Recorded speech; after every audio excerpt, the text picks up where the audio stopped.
De dia, ele era um playboy charmoso, frequentava as festas mais caras de São Paulo, bebia champanhe nas melhores boates e se vestia com roupas de grife. Ninguém suspeitava de nada, mas quando a noite caía, tudo mudava. Ele se tornava um fantasma, invadia mansões, as mais protegidas da elite paulista. Seu nome era João Acácio Pereira da Costa, mas a cidade o conhecia por outro nome, o Bandido da Luz Vermelha. Acho que foi o Bandido da Luz Vermelha que você chegou a ver na cadeia uma Eu vez? tive um caso com ele. Deu uma palavra nele pelo guichê. Mas não matei. Você falou que ia, né? Tentar, né? Não, porque eu peguei ele de surpresa. Eu tava dando rolê na cadeia, eu vi ele com a cabeça pra fora do guichê, porque o guichê é onde passa a comida. Uhum. Ele tá com a cabeça pra fora conversando com o companheiro do lado. Virado a cabeça. E eu, pra mim não usar a minha faca, por causa dos meus inimigos, né? Que era difícil arrumar uma faca na cadeia, na penitenciária. Aí eu peguei o pico de pato. O pico de pato é aquele que pega lixo. E era sarrafo antigamente. O bico do pato. Era sarrafo. Eu peguei do faxina e dei uma paulada na cabeça. Que eu fui dar a segunda, ele conseguiu pôr a cabeça pra dentro e ficar berrando. Aí eu desci na galeria abaixo, que era na hora do almoço, as galerias tudo abertas. Boquei pra dentro da cela, mandei mexer a cela. Aí passou 15 minutos, o choque já embocou. Que aguentaram eu, foi eu que dei uma paulada. Durante 5 anos, ele roubou dezenas de mansões, humilhou a polícia, deixou a elite paulistana em pânico. Tudo com uma simples lanterna de luz vermelha. Neste vídeo, vamos desvendar a história de um dos criminosos mais perturbadores do Brasil. Uma história de dupla identidade, presa calculada, fecho que ninguém esperava. São Paulo, anos 50, a cidade fervilhava com o progresso. Arranha-céus subiam para o céu, a indústria automobilística explodia e uma nova elite de milionários exibia o seu poder nas ruas. Mas nas sombras dessa metrópole dourada, um novo tipo de crime estava prestes a nascer. Um crime que não mirava os pobres, mas os intocáveis. João Acácio Pereira da Costa nasceu em 24 de junho de 1942 em Joinville, Santa Catarina. Sua infância foi marcada pela tragédia. Aos apenas 4 anos de idade, ele perdeu seus pais. Órfão, foi criado por um tio que submeteu ao trabalho forçado em troca de comida. Não apenas isso, ele e seu irmão sofreram abuso físico e psicológico constante. Como se não bastasse, ainda adolescente, João Acácio foi sexualmente agredido por rivais mais velhos. Esses traumas, segundo psicólogos que estudaram seu caso, parecem ter despertado os piores instintos. Aos 17 anos, ele fugiu para São Paulo. Precisava desaparecer, precisava se reinventar.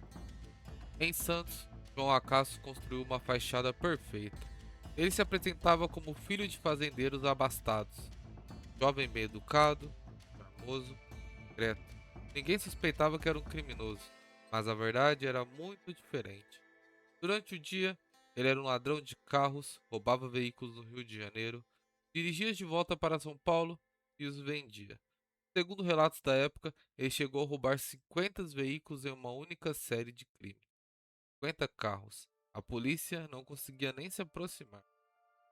À noite, ele frequentava as melhores boates de Santos e São Paulo.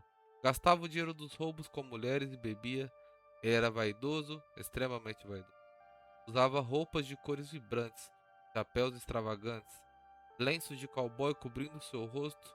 Às vezes, usava até peruca e se passava por músico, carregando um violão roubado nos ombros. Ninguém o reconhecia, ninguém suspeitava. Para a elite, ele era invisível. Mas roubar carros não era o suficiente. João Alcácio queria mais. Queria desafiar a elite. Queria mostrar o que ninguém estava seguro, nem mesmo nos bairros mais protegidos de São Paulo. Em 1961, ele começou a invadir mansões, sempre à noite, sempre entre 2 e 4 da manhã e sempre sozinho. Seu método era impecável. Ele cortava a luz elétrica da casa, cobria o rosto com um lenço, carregava uma lanterna especial que ele havia comprado em uma loja de departamentos chamada Mapping. Essa lanterna tinha um filtro vermelho que criava uma luz aterradora. Ele a usava para iluminar o rosto das vítimas enquanto as assaltava. Não era apenas roubo, era uma intimidação psicológica, era arte. A polícia apelidou de o bandido da luz vermelha. O nome foi inspirado em um criminoso americano chamado Kerry Chessman, que também usava uma luz de cor vermelha. Mas João Acácio era diferente, era mais ousado, mais criativo, mais perigoso. Durante 5 anos ele cometeu assaltos 4 dias por semana, dezenas de roubos, dezenas de vítimas e a polícia não tinha ideia de quem era. Mas o roubo não era tudo. Conforme os anos passavam, João Acácio se tornou mais violento, mais impulsivo e mais perigoso. O primeiro assassinato ocorreu 3 de outubro de 1966. A vítima era Walter Bredan, um estudante de apenas 19 anos. Walter estava em seu quintal em Sumaré quando viu o bandido invadindo sua casa. Corajosamente, ele tentou surpreender o criminoso, mas João Acácio foi mais rápido. Tiro na cabeça e Walter caiu morto. 10 dias depois, a próxima vítima, José Enéas da Costa, um operário de 23 anos, foi morto em uma briga em um bar na Bela Vista. Novamente, João Acácio foi mais rápido e mais violento. Mas o pior estava por vir. Em 7 de junho de 1967, no bairro Jardim América, o industrial Jean von Christian surpreendeu o bandido durante um roubo. Uma troca de tiros, o industrial caiu morto, assassinado. Então, em menos de um mês depois, em 6 de julho, João Acácio invadiu uma mansão no Ipiranga. Um vigia chamado José Fortunato tentou impedir a sua entrada e ele foi morto a sangue frio. 4 mortes, 7 tentativas de homicídio, 77 roubos, a elite paulistana estava em pânico. A polícia estava humilhada e o bandido da luz vermelha era uma lenda. A polícia de São Paulo estava completamente perdida.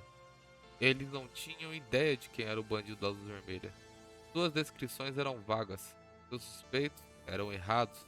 A imprensa ridicularizava a incompetência das autoridades. O bandido da luz vermelha se tornou uma lenda urbana. Para alguns, o anti-herói que desafiava a elite corrupta. Para outros, o monstro que precisava ser parado.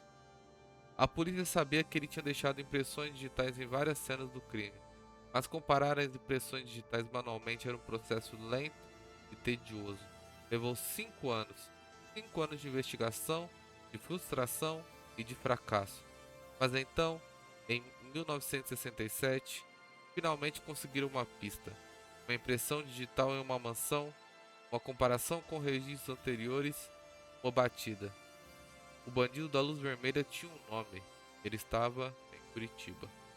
Em 7 de agosto de 1967, a polícia paulistana entrou em contato com as autoridades do Paraná.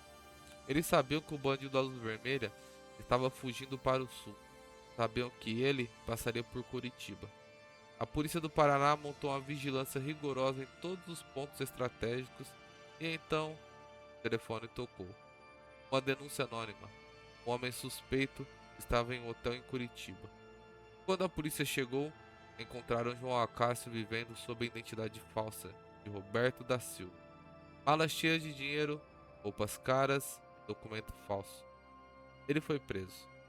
Durante os interrogatórios, João Acácio confessou tudo. Os roubos, os assassinatos, as tentativas de homicídio. E ele confessou sem remorso, sem emoção, como se estivesse falando no tempo.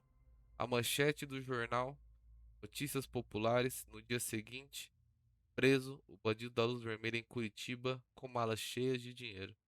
A cidade respirou aliviada. O terror havia terminado? João Acácio foi condenado em 88 processos, 77 roubos, 4 homicídios, 7 tentativas de homicídio. A sentença foi de 351 anos, 9 meses, 3 dias de prisão em regime fechado.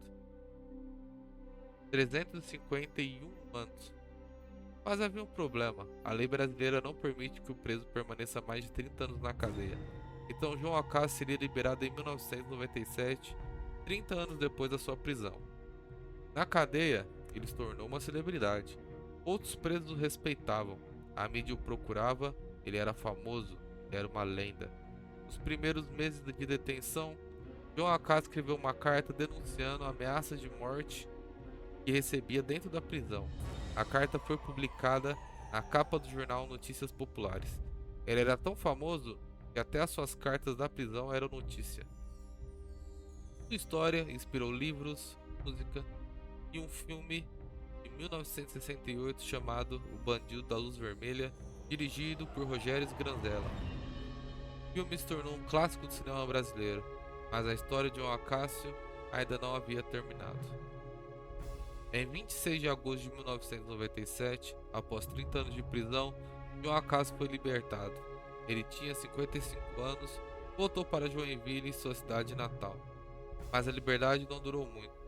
Ele mantinha uma certa popularidade. Tinha obsessão por usar roupas vermelhas. Quando alguém pedia seu autógrafo, simplesmente escrevia a palavra autógrafo, nada mais. Como se aquela fosse a sua marca registrada. 4 meses e 20 dias após a sua libertação, em 5 de janeiro de 1998, João Acácio estava em um bar em Joinville. Uma discussão começou, palavras foram trocadas, alguém mencionou sua mãe, alguém mencionou sua esposa. João Acácio, bandido da luz vermelha, pegou uma faca. O homem que estava com ele, o dono do bar, sacou uma arma. Um tiro, apenas um tiro, e João caiu morto. Segundo o dono do bar, ele agiu em legítima defesa. Segundo o jornal Notícias Populares, João Acácio havia ameaçado sua vida com uma faca. Em 2004, o dono do bar foi absolvido. O tribunal confirmou que foi legítima defesa. O bandido da luz vermelha, que havia aterrorizado São Paulo durante 5 anos, que havia desafiado a polícia, que havia se tornado uma lenda urbana, foi morto em uma briga de bar. Ironicamente, não por justiça, mas por acaso. Sua morte foi tão rápida, tão banal, tão comum. Quase ninguém notou. O homem que havia sido manchetes em todos os jornais, que havia inspirado filmes e músicas, morreu em obscuridade. A história do bandido da luz vermelha não é apenas a história de um criminoso. É a história de que a sociedade é cheia de contradições. É a história de um homem que foi vítima de abuso, se tornou abusador e se tornou uma lenda, e que morreu no obscuro. João Acácio Pereira da Costa foi responsável por 77 roubos, 4 homicídios e 7 tentativas de homicídio. Suas vítimas sofreram traumas que duraram o resto das suas vidas. Sua família foi destruída, mas ele também foi um homem que sofreu, um homem que foi abusado, foi negligenciado, foi esquecido. Um homem que procurou o poder de uma única forma, através do crime. Sua história nos faz questionar a sociedade questionar a polícia que não conseguiu prendê-lo por 5 anos, questionar o sistema judiciário que o libertou após 30 anos, questionar tudo. O bandido da luz vermelha é um espelho sombrio da metrópole que ele desafiou. É um lembrete de que a criminalidade não é simples, não é preta e branca, é cinzenta, é complexa e é humana. E é por isso que a sua história continua fascinando décadas depois da sua morte. Continuamos tentando entender, continuamos tentando aprender, vamos tentando fazer sentido a uma história que no final não faz sentido nenhum. O Bandido da Luz Vermelha é um dos mais fascinantes do Brasil. Você acha que ele era um criminoso frio e calculista ou uma vítima das circunstâncias?